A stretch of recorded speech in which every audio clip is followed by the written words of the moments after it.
ناظرین ایک دفعہ پھر آپ کو خوش آمدید کہتے ہیں اس پروگرام میں، اور بریک پہ جانے سے پہلے میں نے اناؤنس کیا تھا کہ ہم بات کریں گے وہ انسیڈنٹ کے حوالے سے کہ جس طرح سے جرنلسٹ کو اٹھایا جاتا ہے۔ سیٹھی صاحب ایک سوال رہ گیا کہ نواز شریف صاحب نے جو ہم نے کلپ رن کیا اور اس کے اندر نواز شریف صاحب نے فوج کے کردار کے حوالے سے بھی کہا اور پھر مارشل لاء کی اسٹیٹمنٹ الطاف صاحب کا نام لے کر انہوں نے کہا، how do you see that difference بہت آ رہا ہے؟ نہیں، بالکل اپوزٹ بات ہو رہی ہے۔ میاں صاحب بالکل کہہ رہے ہیں کہ اس قسم کی سوچ بھی نہیں رکھنی چاہیے، اور یہاں تک کہ وہ کہہ رہے ہیں کہ اگر فوج فلڈ ریلیف کر رہی ہے تو یہ کیوں ایز اے سیپریٹ اینٹی کیوں کر رہی ہے؟ وہ تو گورنمنٹ کا حصہ اور یہ جو ہمارے اینکرز کہتے ہیں فوج وہ ہیلی کاپٹر میں جا رہے ہوتے ہیں اور کہتے ہیں کہ گورنمنٹ کہاں ہے؟ بھائی گورنمنٹ کے ہیلی کاپٹر میں آپ بیٹھے ہیں، وہ کشتی میں جا رہے ہوتے ہیں اور کہتے ہیں بھائی وہ گورنمنٹ کہاں ہے؟ تو آپ گورنمنٹ کی کشتی میں بیٹھے ہیں۔ وہ پولیٹیکل ریپرزینٹیوز کی بات کر رہے ہیں، سیاسی نمائندگی۔ ہاں، تو مطلب ہے کہ یہ گورنمنٹ کو بدنام کرنا اور ایک ادارے کو اٹھا کے ان کی تعریف کرنا شروع کر دینا، اور وہ بھی ادارہ ہر ہفتے آپ کو بل بھیج دیتا ہے جو بھی وہ کارروائی کرتے ہیں۔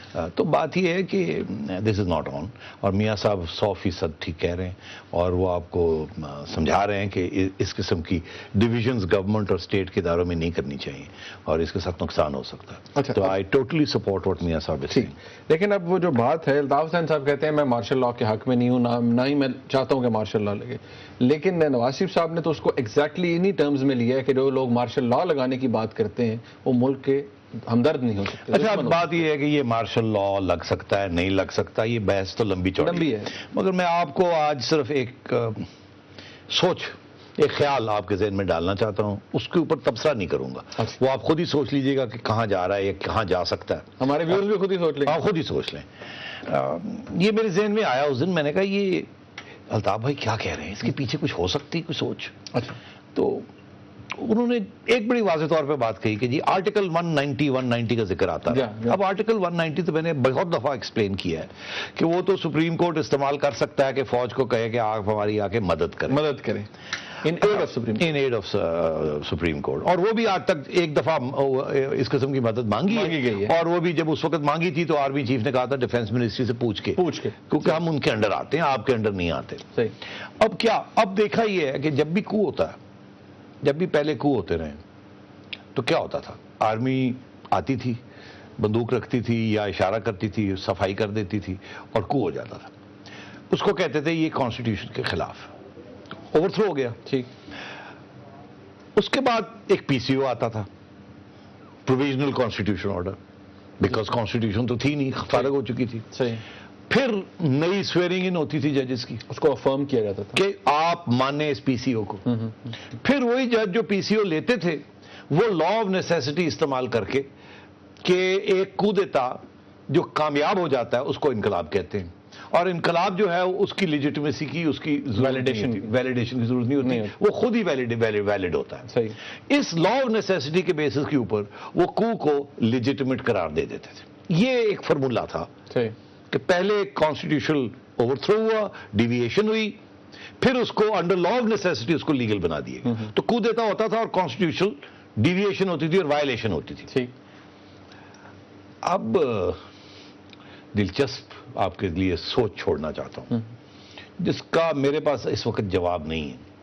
کیا ہو اگر کل ایک ایسی صورتحال ہو جائے کہ سپریم کورٹ فوج کو کہے کہ ہمارا اور حکومت کے درمیان ایک گریڈ لاک، ہم کہتے ہیں یہ کریں، حکومت کرتی نہیں، ہمارے سارے آرڈرز وائلیٹ ہو رہے ہیں اور ہم سمجھتے ہیں کہ کانسٹیٹیوشنل وائلیشن ہو رہی ہے ایٹ ایوری سٹیج، کہ حکومت کانسٹیٹیوشنل وائلیشن کر رہی ہے، اور سپریم کورٹ ایک چارج شیٹ بنا دیتا ہے۔ پرانے زمانے میں پریزیڈنٹس بناتے تھے حکومتوں کے خلاف جب ان کی چھٹی کرانی ہوتی تھی، یا جنرلز کراتے تھے پارلیمنٹ کے خلاف اور پرائم منسٹرز کے خلاف جب ان کی چھٹی کرانی ہوتی تھی۔ تو کیا یہ ممکن ہے یا پاسبل ہے یا پروبیبل ہے کہ سپریم کورٹ ایک چارج شیٹ بنا دے حکومت کے خلاف اور کہے کہ کانسٹیٹیوشن کی وائلیشن ہو رہی ہے، اور آرمی کو یہ کہے کہ ہم آپ کو آرڈر کرتے ہیں انڈر 190 کہ آپ کانسٹیٹیوشن وائلیشن جو ہو رہی ہے اس کو روکیں، یعنی کہ ہمارے فیصلوں پر عمل درآمد کروائیں؟ نہیں، کانسٹیٹیوشن کی وائلیشن ہو رہی ہے، بس یہیں چھوڑ دے نا۔ انہوں نے پورا لمبا ایجنڈا لکھ دیا، یہ ہوا یہ ہوا یہ ہوا، یہ کانسٹیٹیوشن کے خلاف ہے۔ کون کر رہا ہے کانسٹیٹیوشن کی خلاف ورزی؟ گورنمنٹ کانسٹیٹیوشن کی خلاف ورزی کر رہے ہیں، ہم آپ کو بلا رہے ہیں آپ کانسٹیٹیوشن کی حفاظت کریں۔ پرانے زمانے میں جب کو ہوتا تھا تو کانسٹیٹیوشن کی وائلیشن فوج کرتی تھی، اب اگر یہ کہا جائے فوج کو کہ حکومت کر رہی ہے تو آپ اس کانسٹیٹیوشن کو بچانے کے لیے آپ آئیں، اوور تھرو کرنے کے لیے نہ آئیں، بچانے کے لیے آئیں، تو پھر وہ کودتا نہیں ہوگا نا. پھر فوج جو ہے وہ آئے گی، حکومت کو چھٹی کرا دے گی، اور کوئی نئے پی سی او کی ضرورت نہیں ہوگی. آئین کو بچانے کے لیے یہ کہا جائے گا نا، اس کا نام یہ دیا. اور یہ فوج نہیں کہے گی، یہ سپریم کورٹ کہ ہم نے فوج کو بلایا آئین کو بچانے کے لیے.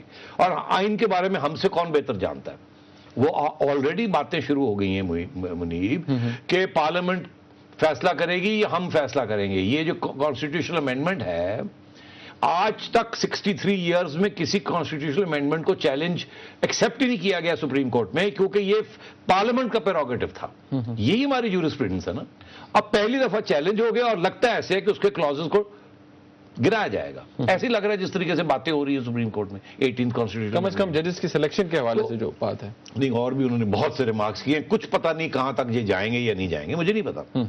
مگر کلیئرلی یہ پہلا کانسٹیٹیوشنل امینڈمنٹ ہے جس کے دو بہت امپورٹنٹ اہم فیسز ہیں. پہلی بات یہ کہ یہ 9 مہینے کانسٹیٹیوشنل امینڈمنٹ کی کمیٹیز بیٹھی رہیں جس میں سب گورنمنٹ کے نمائندے تھے اور پارلیمنٹ کے نمائندے تھے.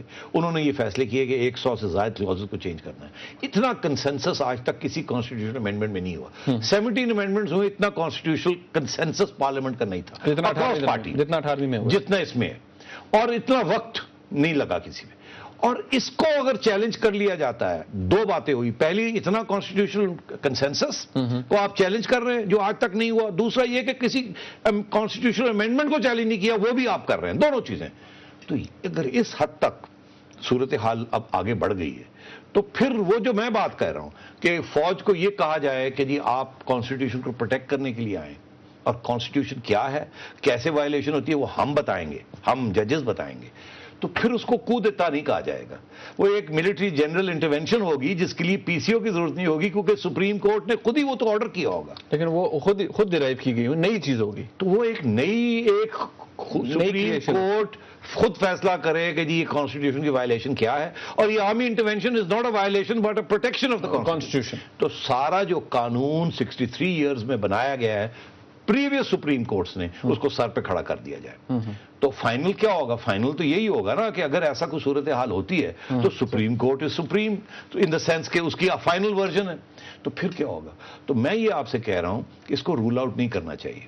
مگر کیا یہ کامیاب ہوگا اس کے بارے میں میں آپ سے پھر کبھی بات کروں گا. بالکل اگر ایسی حرکت ہوئی تو کامیاب نہیں ہوگی، اور آپ کے اور ہمارے اور اس ملک کے گلے پڑ جائے گی. اور جو لوگ یہ سوچ رہے ہیں کہ یہ راستہ اختیار کیا جائے، اور یہ اس کے الطاف بھائی کی ایکوز آ رہی ہیں اس کے اندر، تو وہ غلط ہے اور وہ نہیں چلے گا. آپ کہتے ہیں کہ اس کی ریاست کے 2 ادارے اکٹھے ہو کے عوامی نمائندوں کو اور ایک جمہوری سسٹم کو اور ایک ڈیموکریٹک سیٹ اپ کو ریپ اپ کریں اور اپنا کوئی سیٹ اپ بنائیں، یہ نہیں چلے گا. صحیح صاحب، یہاں ایک بریک لینی، مجھے سوال اس کے اوپر بھی بہت تھے.